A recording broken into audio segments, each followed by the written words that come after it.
Crossovers. Who doesn't love a good crossover? Although nowadays, the idea of a crossover has mostly become corporatized into just showing off how many properties a studio owns. There was once a point in time where crossovers were actually fun. Whether it be video game crossovers, cartoon crossovers, or in the case of today's video, both.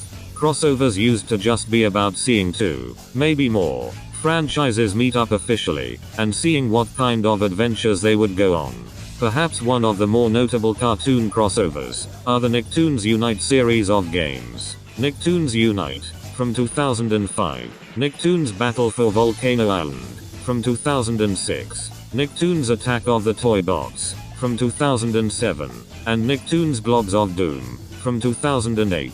Although they weren't massively popular when they first came out, these games are fondly remembered by the people that grew up playing them in the mid to late 2000s. And I suppose you could say that they've garnered a small but dedicated cult following. I played all 4 of these games as a kid, and not just the console versions, but also the handheld versions on the Game Boy Advance and Nintendo DS. Very recently, I've decided to start playing them again, to see if they still hold up today, and to my surprise, I still find them to be fun games. However, one game in particular, I think has aged well more than the other 3 games. That game in question being Attack of the Toybots, the 3rd installment in the series. This was always my favorite game in the series, and I am genuinely surprised that not only do I still like it more than the other 3 games, but I also enjoy it way more than the more recent Nickelodeon crossover games. Now, although this video will primarily focus on the console versions of the game, I will also briefly talk about the GBA and DS versions as well, as I don't really wish to make separate videos talking about them.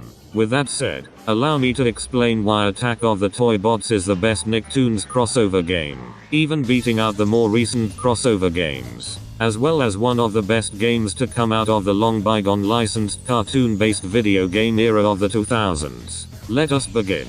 The plot of the game goes as follows. Professor Calamitous, from Jimmy Neutron, is on a game show entitled The World's Biggest Genius. Believing that he will win thanks to his newest scheme, he has created various factories full of evil robotic toys. These toys are powered by fairy gas, which comes from them eating Krabby Patties. As SpongeBob and Patrick are driving to a house to deliver a ton of Krabby Patties, they accidentally end up inside one of the factories. They eventually come across various other Nicktoons, and embark on an adventure to stop Professor Calamitous. There are some differences, but the general plot stays the same for the GBA and DS versions. In this game, you go through 3 main factories, although there are also levels based on SpongeBob SquarePants, Danny Phantom, and the Fairly Odd Parents. The first thing that I will praise about the game are its visuals. Something that I like about these games, looking back on them, are the unique ideas that are present in them, especially in Battle for Volcano Island and Attack of the Toybots. Visually, this game has a lot of charm. I adore the large amount of variety for the imagery used across the factories. You have a vehicle theme, an outer space theme, a cutesy theme, the list goes on. As stated before, you also have the 3 cartoon-based levels, which look great as well. The GBA and DS versions are a bit different, as they only consist of levels based on the main 5 Nicktoons represented in the game. I'm not sure if I prefer the original levels in the console versions, or the cartoon-based levels in the handheld versions, but regardless, the handheld versions have great graphics as well. In addition, the music across all 3 versions of the game are fantastic, and this will be highlighted throughout the video. Now, something that makes this game specifically better than the other 3 Nicktoons Unite games, is that this is the only game in the series that has a character select, meaning you can be able to play as any character in any level that you want. This is not in the other games. In the first Nicktoons Unite, the 4 playable characters are all huddled together, meaning you essentially play as 4 characters at once. So I suppose Nicktoons Unite gets a pass. In both Battle for Volcano Island and Globs of Doom though, each level in those games have assigned playable characters. For example, in the first level of Battle for Volcano Island, you play as SpongeBob and Danny Phantom, and every single time you go back and play that first level again, you can only play as SpongeBob and Danny, no matter what. Even if you unlock the other characters, you replay that first level, you replay it with SpongeBob and Danny. This might not seem like a big deal, but I honestly wish that they gave you the freedom to select which character you want to play as in these games. Something that further strengthens this is that Attack of the Toybots has significantly more Nicktoon representation than the other 3 games. The first Nicktoons Unite has 4 Nicktoons represented: Danny Phantom, SpongeBob SquarePants, The Fairly Odd Parents, and Jimmy Neutron. Okay, for being the first game in the series, that's not a bad selection of Nicktoons to represent. Battle for Volcano Island has the same 4 Nicktoons represented, with some slight differences. Jimmy Neutron barely appears in the game, only having brief cameos in the cutscenes, which means there are only really 3 Nicktoons represented in the game. Actually, no, that's not right either. Battle for Volcano Island has 6 playable characters, 3 of them from SpongeBob, 2 of them from Danny Phantom, and 1 from The Fairly Odd Parents. Timmy Turner, the sole Fairly Odd Parents character, is barely in the game. Of the 14 levels in the game, Timmy is only playable in 1 level, and that's it. You also have his bonus level, but every character in the game has a bonus level, so it doesn't really matter. So, in other words, Battle for Volcano Island is essentially a SpongeBob SquarePants and Danny Phantom crossover game. Look, don't get me wrong, Battle for Volcano Island is a great game, but it is easily the worst of the 4 Nicktoons Unite games when it comes to Nicktoon representation. Globs of Doom has 5 Nicktoons represented: SpongeBob SquarePants, Invader Zim, Danny Phantom, Jimmy Neutron, and Tak and the Power of Juju. I'm honestly still surprised that they went with Invader Zim instead of The Fairly Odd Parents, considering the fact that the game came out in 2008, long after Invader Zim got cancelled. But I'm not complaining. Sadly, the lack of a character select greatly impacts the representation in the game as well, which is extra unfortunate given the game's gimmick of having Nicktoon heroes team up with Nicktoon villains. Now, let's see how many Nicktoons are represented in Attack of the Toybots. For starters, you have the main 5 Nicktoons: SpongeBob SquarePants, Danny Phantom, Jimmy Neutron, The Fairly Odd Parents, and Tak and the Power of Juju. In addition, you can also unlock characters from other Nicktoons, including Stimpy, Rocco, Gurr, and Jenny Wakemen. Okay, now we have 9 Nicktoons added into the mix. But that's not all, because the DS version has exclusive characters. It is the only handheld version of any Nicktoons Unite game to have different characters from the console versions. Exclusive to the DS version are Invader Zim, LT Greer, and Mr. Blick, which means that there are 11 playable Nicktoons represented in the game in total. But wait, there's more. In the console and DS versions, you are able to unlock master models, which are essentially images of various other Nicktoons. These aren't anything special, they are just PNGs and that's it.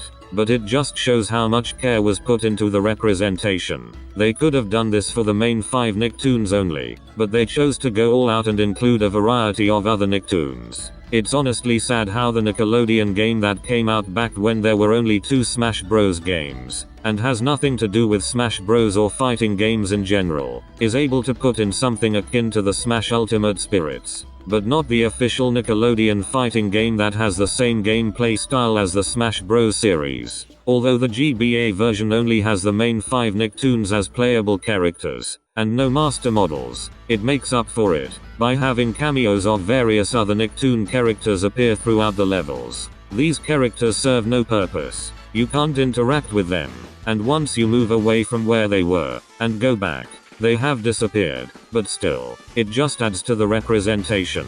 Alright, enough about the representation. Allow me to talk about the gameplay. Attack of the Toybots is primarily a platformer, although there are levels where you control a mech, and bonus levels for 3 of the characters: SpongeBob, Danny, and Tak. Certain characters are required to unlock certain master models. However, these 3 are the only ones to have unique mini-games. Tak's minigame is mostly the same as the regular gameplay, but SpongeBob's and Danny's are different. SpongeBob's minigame revolves around him sliding down the factory sewers, avoiding obstacles, jumping over gaps, and reaching the end. SpongeBob's minigame is fine for the most part, but there's one problem that greatly ruins it. There are no checkpoints. Now, these mini games are not that long, and this isn't that huge of a problem if you're really skilled. However, you go at an extremely fast pace, and avoiding the barriers can be pretty tricky. You can run into the evil bears with no problems though, and there are no lives at all in the entire game, meaning you can try again as many times as you want, which is a good thing. But still, not having checkpoints really sucks. Also, the game doesn't give you any indication of how close you are to the end, which makes things worse. You could make a lot of progress, nearly making it to the end, but if you make one mistake, you have to go all the way back to the beginning, which is annoying. But other than that, SpongeBob's minigame isn't bad. Danny Phantom's minigame, on the other hand, is a whole different story. In Danny's minigame, you are inside a maze of sorts, and you need to find a way out. There are these green boxes, which you can break, but only if they have numbers on them. I have no idea what purpose the numbers serve. They don't give you extra time if you break them. They don't correlate with the number of times you have to hit them to break them. I don't know what they're for, but that's not important. You mainly want to focus on these pink cylinders. If you break them, you will be able to explore more of the maze, and breaking them does give you extra time. Break all of the cylinders, until you are able to make your way to the exit pipe. Like with SpongeBob, this mini game is mostly fine, with the exception of one thing.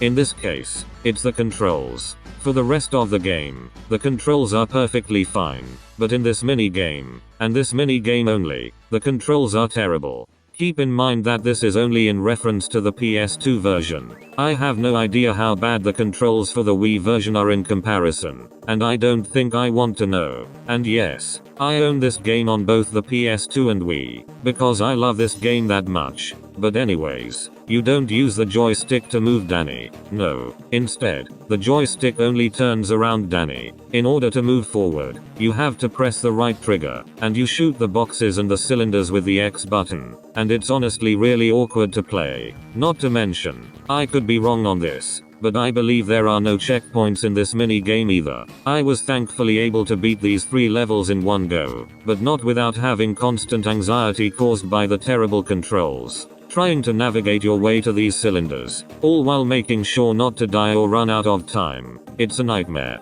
The relief that you feel when you make it to the pipe, let me tell you, is an amazing feeling. Although I have a lot of fond memories of playing this game, I also have memories of raging at this mini game, which I think says a lot. That leaves us with Tack's mini game, which is easily the best of the 3 mini games. Part of it is because it's the only one with checkpoints, but also because it's just really satisfying to play through. The jumping controls feel very floaty during this part, which honestly makes making these jumps feel even better to do. There isn't really all that much that I could say about Tack's mini game, other than they are fun and satisfying to play through. Finally, you have the mech stages, in which there are 2 of them. They are fine for the most part. You move the mech with the left joystick, and you use the right joystick to aim at the enemies and shoot at them. I remember these being pretty hard when I was a kid, but playing them now, I find them to be not that hard at all. I don't think they are as fun as the platforming segments, but they are still not bad. One more thing that I would like to say about the gameplay. Although the game is fairly easy for the most part, there are certain moments, particularly in the 3rd factory zone, where the game gets brutally difficult. Replaying this part of the game proved to be a rather frustrating experience. Although as stated before, there are infinite lives in this game, so it's not too bad. The rest of the game just consists of fun platforming. Not really sure what more I can say about it. The fun platforming, plus the beautiful looking locations, plus the wide variety of Nickelodeon characters. It's all just perfect. But I think I've said enough about the console versions. Let's give the handheld version some time in the spotlight.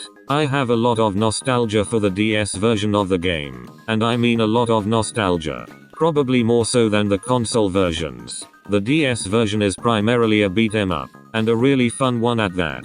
There are also driving mini games, but they are very short, and there isn't really a lot that I can say about them. There are two types of boss battles in the game. You have them during the middle of the beat 'em up segments, and you also have these first-person bosses which you unlock after finishing the beat 'em up and driving segments. These first-person bosses are honestly pretty easy, but the mid-level bosses are a completely different story. These are surprisingly quite difficult. However, there's something that can help make them easier. The more you beat up the enemies, and the more damage you do to the boss, the more this bar at the bottom fills up, and once you fill it all the way up, you are able to perform an all-out attack, which is extremely helpful for these bosses. Unfortunately, these beat 'em up segments are pretty long, and there are no checkpoints. So if you die, especially during the mid-level bosses, you have to play through the level from the beginning, which is really annoying.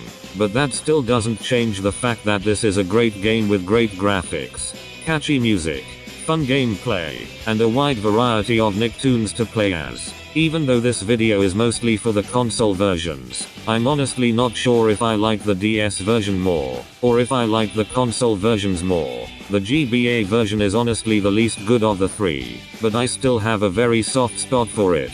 It's a basic platformer, although there's something about the game that admittedly makes it pretty tedious. You start the game off with only one playable Nicktoon, and each level you beat, you are able to unlock another Nicktoon.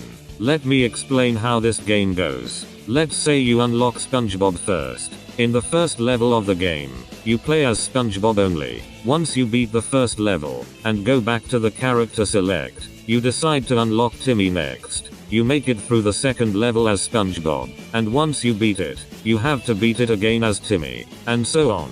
It's not too bad for me, but I can easily see someone finding this gameplay style to be very repetitive and tedious. I cannot hate this game though, for an admittedly strange reason. This game helped me get through the 2020 pandemic. I remember, during the latter half of 2020, I would spend a lot of time playing this game. I'm not sure what it was, but there was just something about this game that made me keep coming back to it. Another thing as well, was that this game was released very late into the GBA's lifespan, being released in October of 2007. This was one of the last games to ever be released for the GBA. I have this weird fascination with video games that come out late into a console's lifespan, so I suppose that contributed to my strange obsession with this version of the game during that time.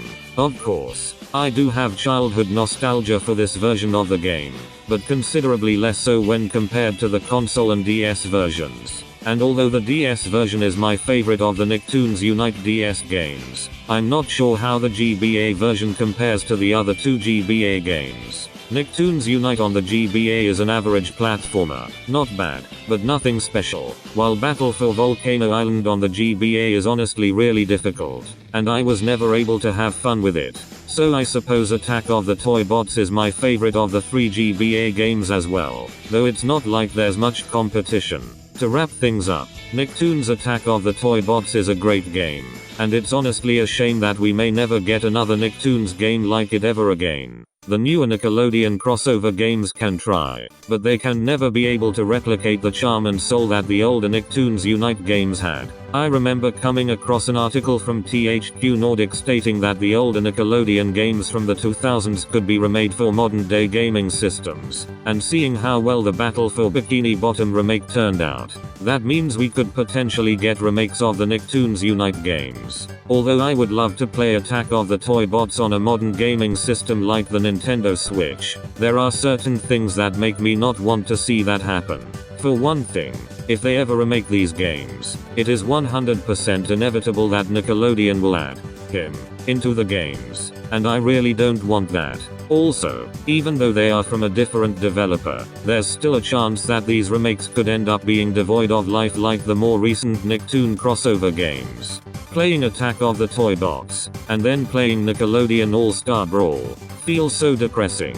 The former game has a lot of charm and passion put into it, and the latter game, although not bad, just feels kinda lifeless. Something that I kinda want to see instead of a remake, is a reboot of the series, with a new Nicktoons team that consists of the many new Nicktoon characters that we have and, oh yeah, I forgot, Nickelodeon still doesn't have any new Nicktoons. Ever since 2016, it's only been SpongeBob, Loud House, the 9 million SpongeBob and Loud House spin-offs that nobody wants and only exist because of money, and the occasional nostalgia cash grab that again only exist because of money. Why do I even still have hope that Nickelodeon could change? How long will it be before I finally accept reality? I don't know, but that's beside the point. Let's not focus on how things are nowadays, and instead focus on how things used to be. And believe me, things used to be so much better. Nicktoons Attack of the Toybots is not only a great game,